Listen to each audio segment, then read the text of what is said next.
Welcome back, toy fans, to episode 258 of Reynolds Reviews, and on today's episode, we're going to take a look at a genuine piece of toy history.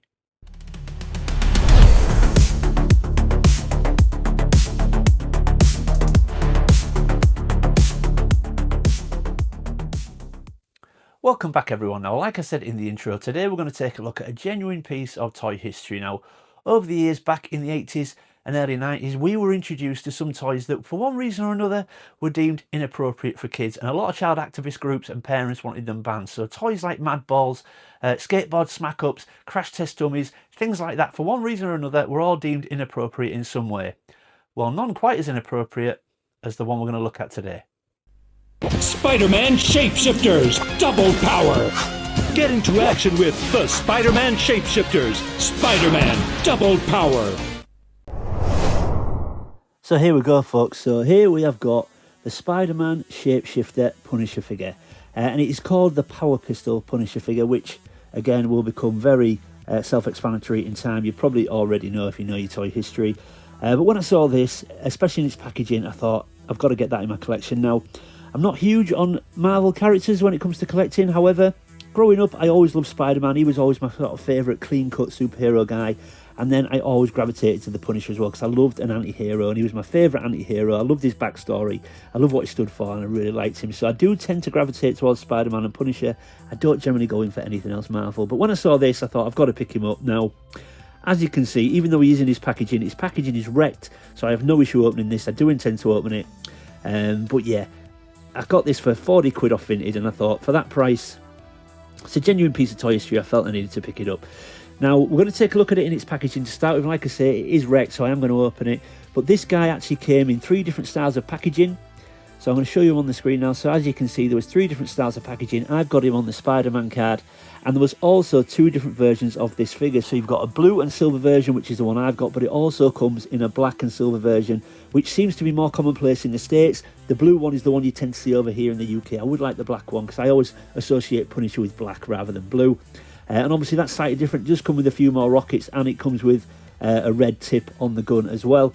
I say gun, a red tip on the gun, air quotes, folks. So yeah, but it is a great figure, and like I say, a genuine piece of toy history, so I'm really glad I picked it up. Let's just spin it around and look at the back of the card. So again, as you can see, look, we know the card's not in great shape. All the corners are really dog-eared, and there's loads of creases, but it does show you, so again, it's going to give it away now, folks. It does show you a transformation of the Punisher figure on the back there in the Power Pistol, but it also has all the other characters that were available along the bottom and up the side, and then the proof of purchase there as well. So really pleased to get this in my collection.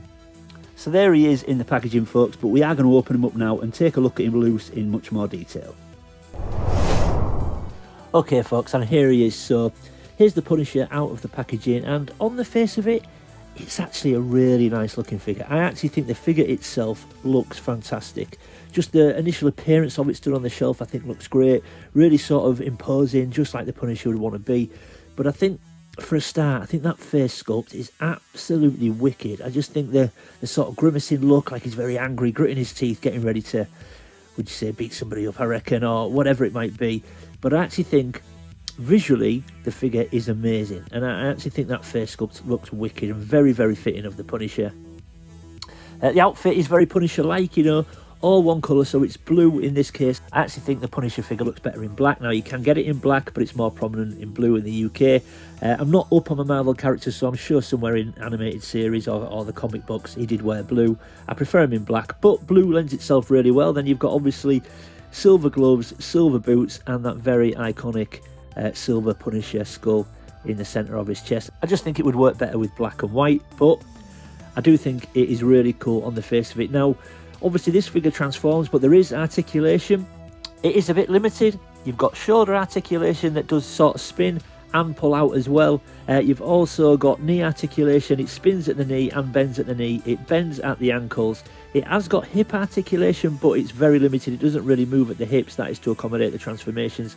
The biggest issue really is the elbow joints. Now, it does have articulation at the elbow, but the problem is, again, to try and accommodate the transformation, when you bend the arms at the elbow, you do end up with this. You end up with a huge gap, no actual elbow joint where the elbow should be, and you just get a big gap there like that. So, again, whilst it does have articulation, majority of it is to accommodate the transformations. But I just think the figure itself looks really cool and very Punisher-like in its appearance.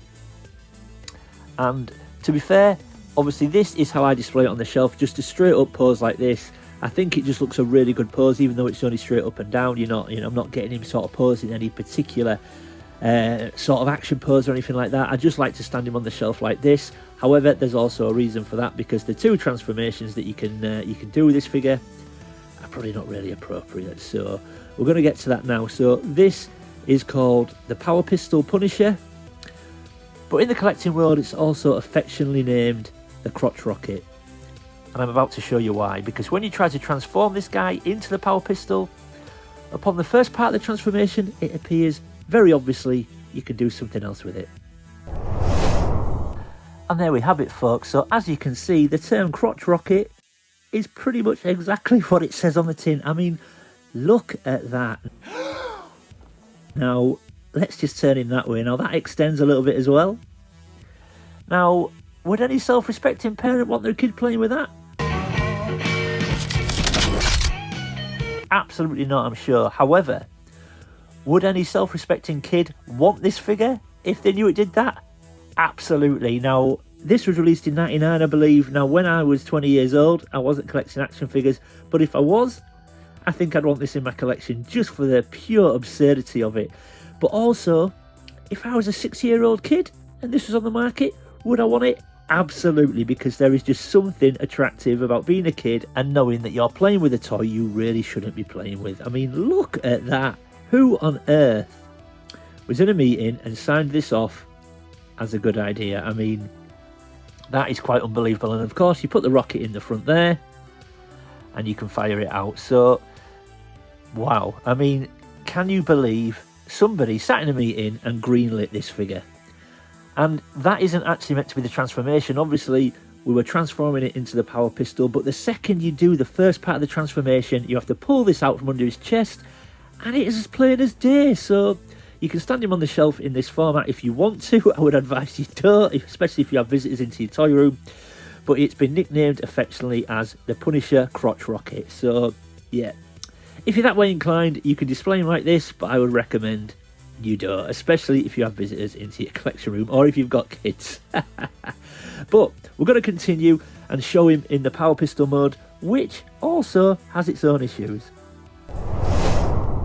And there we go, folks. That is the Punisher Power Pistol. Now, I mean, again, it looks pretty ludicrous. The transformation was not easy either. There was a lot of twisting, a lot of sort of spinning things out and pushing things back in, and the transformation weren't easy. But that is the Punisher Power Pistol. Now, you are meant to hold it like that. This part, there's a sort of chest piece and a leg that comes down. That is meant to be the handle. And the first thing I thought was, well, where's the trigger? You know, there's no trigger down here. Weirdly, they thought it'd be a good idea to put the trigger up there. So I don't know if you can just see it. Just on the top of the barrel there, there's a little trigger. So you can't even hold this like a gun and fire it like a gun. You have to hold it in one hand and then put your other hand at the top of the barrel and press the trigger. So, not the best gun in the world either. But, I mean, look at this. I mean, it's so sort of complex and messy to get it into the gun mode. But it's ludicrous, yet there is just something quite cool about it. Quite cool that you get the skull on the back of where the handle should be. But, yeah, there we go. That is the Punisher Power Pistol. Now, like I said, with the Crotch Rocket mode, this has its own issues, because if I hold it like that, does that not look like the Punisher has just bent over, grabbed his own ankles, and the nose of the gun is coming out of his asshole? It's absolutely ludicrous, yet amazing, all at the same time. So, I'm a 47-year-old man and I wanted this in my collection. If I was a 6-year-old kid, I would want this in my collection. It is so crazy. It's brilliant. So that is the Punisher Power Pistol. And if I was sat in a meeting and this was presented to me, when it got to the end of the meeting and it was maybe any other business, I might have had a few things to ask. Excuse me, I'd like to ask you a few questions. But yeah, there we go, folks. That is the Punisher Power Pistol. And it's so outlandish, it's fantastic. So I'm going to transform him back into hero mode and we're going to wrap up. So there we go, folks. That is the 1999 Punisher shapeshifter from Toybiz. I mean, there is just something amazing about this figure. The second I saw it in its packaging for the price, even though the packaging was battered, I just wanted it. It's just one of those figures that you kind of feel you should own. Like I said earlier, a genuine bit of toy history. So I'm so glad I've got it in my collection. However, this is actually the mode I think he looks the best in, and this is the mode I'm going to display him in. I'm not going to display him in the Power Pistol. You can't anyway, because you struggle to get him to stand. And the Crotch Rocket mode, I think I'll just stick with this one, thank you. But you'll have noticed on the thumbnail, I did put on the thumbnail that this was banned. Now weirdly, the general consensus in the toy community is this figure was banned back in the day. Now, I've watched other people's videos on this and done a little bit of research myself. I can find plenty of evidence to show that certain groups and as well as parents wanted this toy pulled from the shelves and wanted it banned. However, having done a little bit of further digging, I can't actually find any hard evidence that it actually was banned, that retailers pulled it from the shelves, or that Toybiz stopped producing it. So whilst you watch anyone's video on this, they'll all tell you it was banned or pulled from the shelves, but I can't actually find any hard evidence to say that it definitely was banned rather than it just run its course. So jump in the comments and let me know if you know something I don't. Was this figure actually banned, or was it just people calling for it to be banned and never actually was? Jump in the comments and let me know if you know any more than I do. So yeah, there we go, folks. Hope you enjoyed it. If you're new to the channel, thanks for stopping by and giving me a shot. I hope you consider leaving a like and subscribing. And if you're one of my existing viewers and existing subscribers, thanks for sticking with me, folks. I really do appreciate it. Leave any comments or questions in the comment section below. I always try to read everyone's comments and get back to everybody. And as always, keep collecting. I'll see you next time.